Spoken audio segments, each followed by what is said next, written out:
warahmatullahi wabarakatuh. Apa kabar semua? Sehat? Alhamdulillah. Perkenalkan, nama saya Arini Ayu Wulansari dengan nomor induk mahasiswa 1921014. Mahasiswa STAI An-Nadwah Kuala Tungkal, Prodi Hukum Keluarga Islam. Tujuan pembuatan video ini sebagai pemenuhan tugas pada mata kuliah Hukum Tata Negara dengan dosen pengampu Pak Z Haryanto, SHM. Terima kasih kepada Bapak yang telah memberikan kami tugas yang sangat-sangat tidak biasa seperti dosen lainnya, yaitu dengan membuat sebuah video yang kemudian diunggah ke akun channel YouTube mahasiswa masing-masing. Nah, dalam pembahasan kali ini, materi yang diberikan oleh Bapak yaitu mengenai tentang hukum tata negara. Langsung saja kita masuk ke pembahasan pertama. Check it out.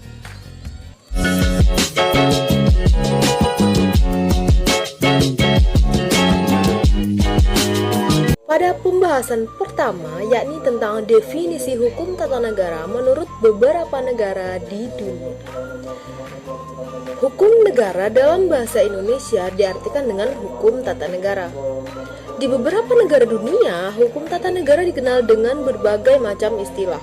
Seperti halnya di Belanda, hukum tata negara ini diartikan sebagai Staatrecht, di mana Staatrecht ini dibedakan lagi menjadi dua, yakni Staatrecht in Ruhmierezin dan Staatrecht in Einergien.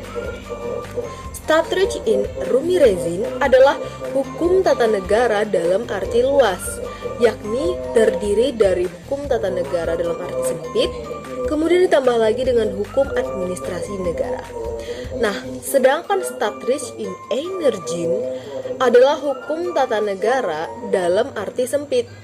Maksudnya, hukum tata negara di suatu negara tertentu yang berlaku pada waktu tertentu pula. Selain di Belanda, hukum tata negara ini mempunyai istilah di negara Inggris, yaitu constitutional law.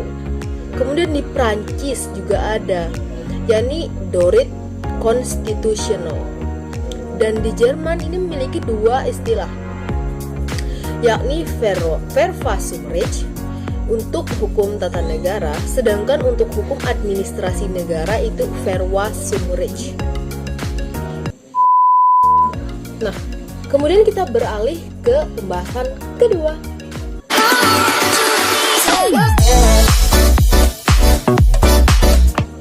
Pembahasan kedua ini adalah tentang definisi hukum tata negara menurut para ahli.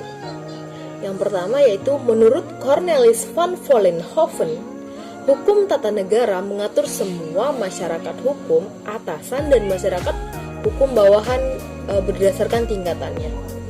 Biasa kita disebut dengan hierarki. Masing-masing tingkatan tersebut menentukan wilayah lingkungan rakyat, kemudian menentukan badan dan fungsi-fungsinya masing-masing yang berkuasa dalam lingkungan masyarakat tersebut, serta dalam lingkungan masyarakat tersebut yang ada wewenang dari badan-badan tersebut. Kedua, menurut Ja Luhmann, hukum tata negara adalah hukum yang mengatur organisasi negara. Jabatan merupakan pengertian yuridisi dan fungsi, sedangkan fungsi merupakan pengertian sosiologi menurutnya. Lanjut, menurut Kusmadi Pujo Sewonjo, hukum tata negara adalah hukum yang mengatur bentuk negara dan bentuk pemerintahan yang menunjukkan masyarakat hukum, baik kelas atas maupun kelas bawah. Nah, kemudian lanjut kita menurut Muhammad Kusnardi dan Harmaili Ibrahim. Menurut mereka, hukum tata negara adalah sekumpulan peraturan hukum yang mengatur organisasi negara, hubungan antar alat perlengkapan negara dalam garis vertikal maupun horizontal. Apa itu yang dimaksud dengan hubungan garis vertikal dan horizontal? Yang dimaksud dengan hubungan yang bersifat horizontal adalah hubungan antara kekuasaan eksekutif, legislatif, dan yudikatif. Sedangkan hubungan yang bersifat vertikal maksudnya adalah hubungan antara pemerintah pusat dengan pemerintah daerah. Selanjutnya, definisi hukum tata negara menurut Van der Pot. hukum tata negara merupakan peraturan-peraturan yang menentukan berbagai badan yang demikian diperlukan, termasuk wewenang, fungsi dalam hubungan antara badan-badan dengan para ahli individu, serta kegiatan-kegiatannya. Kemudian, pengertian hukum tata negara menurut J.R. Settelingga. Hukum tata negara adalah hukum yang mengatur wewenang dan kewajiban alat-alat perlengkapan negara, serta yang mengatur hak dan kewajiban negara. Sedangkan hukum tata negara menurut Klein Jaynes, hukum tata negara Belanda terdiri dari kaedah-kaedah hukum mengenai Hindia Belanda, yakni tentang alat-alat perlengkapan negara yang harus menjelaskan tugas Hindia Belanda, dan tentang susunan, sammentelling, tata, inrichting, wewenang, bevoegdheid, perhubungan kekuasaan, onderlinge verhouding di antara dan alat-alat perlengkapan negara.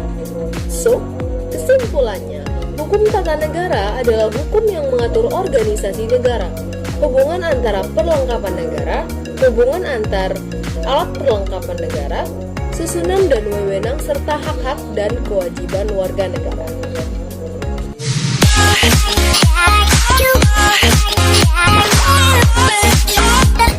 Pembahasan ketiga ini membahas tentang objek kajian hukum tata negara.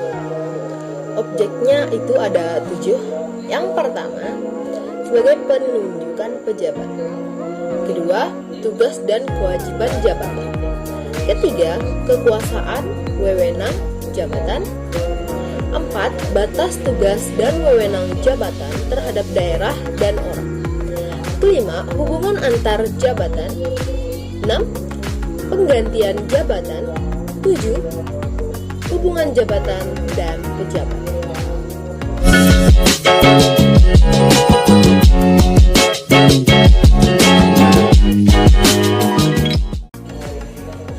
Kemudian, hubungan hukum tata negara dengan ilmu negara. Ilmu negara berdasarkan sifat, yaitu bersifat abstrak seperti asal muasal negara, hakikat negara, bentuk-bentuk negara. Sedangkan hukum tata negara itu bersifat konkret, nampak, seperti dalam Undang-Undang Dasar 1945 dan Pancasila itu hukum tata negara. Hukum tata negara dan ilmu negara sebenarnya sama-sama membahas tentang negara dalam keadaan diam-diam. Maksudnya itu, hukum tata negara mempelajari negara ditinjau dari strukturnya, sedangkan ilmu negara mempelajari negara dari aspek ide dan konsepnya. Jadi, keduanya sama-sama mempelajari negara yang belum melaksanakan fungsi maupun tugasnya secara nyata. Kemudian, hukum tata negara dan ilmu politik. Menurut beberapa para ahli, yang pertama yaitu bertitik tolak dari sistematik George Jelen bahwa hukum tata negara dan ilmu politik punya hubungan yang erat. Kemudian yang kedua, menurut J. Barent, hukum tata negara dan ilmu politik sebagai konsekuensi manusia dan daging di sekitarnya itu seperti istilah gitu kan. Jadi sama-sama saling berhubungan gitu, manusia dan daging di tubuh kita ini. Kemudian yang kedua, menurut Abdul Ghani, hukum tata negara dengan ilmu politik dalam kepustakaan ilmu politik antara hukum tata negara Han dan HI. Oleh karena itu, untuk menjadi seorang politikus atau politikus harus memiliki pengetahuan yang cukup tentang hukum tata negara.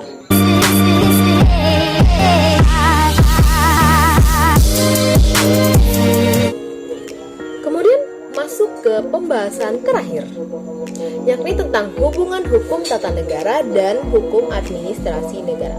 Seperti yang telah kita bahas di awal tadi, definisi hukum tata negara menurut negara Belanda adalah Staatrecht in Energien untuk hukum tata negara dan Staatrecht in Ruimrecht untuk hukum administrasi negara. Ada dua kelompok pada penjelasan kali ini, yakni kelompok yang membedakan dan yang tidak membedakan hukum tata negara dan hukum administrasi negara. Yang pertama yaitu yang membedakan hukum administrasi negara dan hukum tata negara secara prinsipal. Yaitu yang pertama ada pendapat dari Van Vollenhoven, hukum tata negara mengenai susunan dan kewenangan organ-organ negara, sedangkan hukum administrasi negara, hukum yang mengatur hubungan antara yang memerintah dan yang diperintah. Kemudian yang kedua menurut Oppenheim, hukum tata negara dalam diam dan hukum administrasi negara dalam bergerak dalam laksanaannya itu. 3. Menurut Liukman, dibedakan dengan bentuk bertitik tolak dengan sistematik hukum pada umumnya, meliputi yang pertama personalia, yaitu mengenai person dalam arti hukum yang meliputi hak dan kewajiban manusia, personifikasi pertanggungjawaban lahir dan hilangnya hak dan kewajiban tersebut baik organisasi serta batasan dan wewenangnya. Kemudian yang kedua adalah Gebietsleer, yaitu menyangkut wilayah atau tempat hukum itu berlaku. Hukum administrasi negara meliputi ajaran mengenai perkembangan hubungan hukum, Liederrecht, Bettkringen. Kemudian, menurut pendapat yang keempat ada J.R. Sutherland. Hukum tata negara adalah hukum yang mengatur hak dan kewajiban warga negara, dan hukum administrasi negara adalah hukum yang mengatur cara pelaksanaan wewenang, hak dan kewajiban tersebut di hukum tata negara. Kemudian kita beralih ke kelompok yang kedua, ya ini yang tidak benar. Yang pertama ada Kranenburg, membedakan hukum tata negara dan hukum administrasi negara karena isi dan waktaknya berlainan, watak ya, dan tidak logis. Perbedaan ini pengaruh dari ajaran-ajaran organis mengenai yang timbul karena pembagian dalam ilmu pengetahuan medis yang disebut dengan anatomi dan psikologi. Kemudian yang kedua adalah menurut Van der Pot, perbedaan antara hukum tata negara dan hukum administrasi negara tidak membawa akibat hukum. Oleh karena itu, tidak prinsip dan kalau dibedakan hanya untuk kepentingan ilmu pengetahuan hukum. Kemudian ada menurut Ventik, hukum tata negara dan hukum administrasi negara penyelidikannya sama. Oleh karena itu, tidak prinsip. Hukum tata negara untuk mengetahui organisasi, sedangkan hukum administrasi negara untuk mengetahui bagaimana cara organisasi dan negara melakukan tugasnya. Oke, sekian dari saya. Apabila ada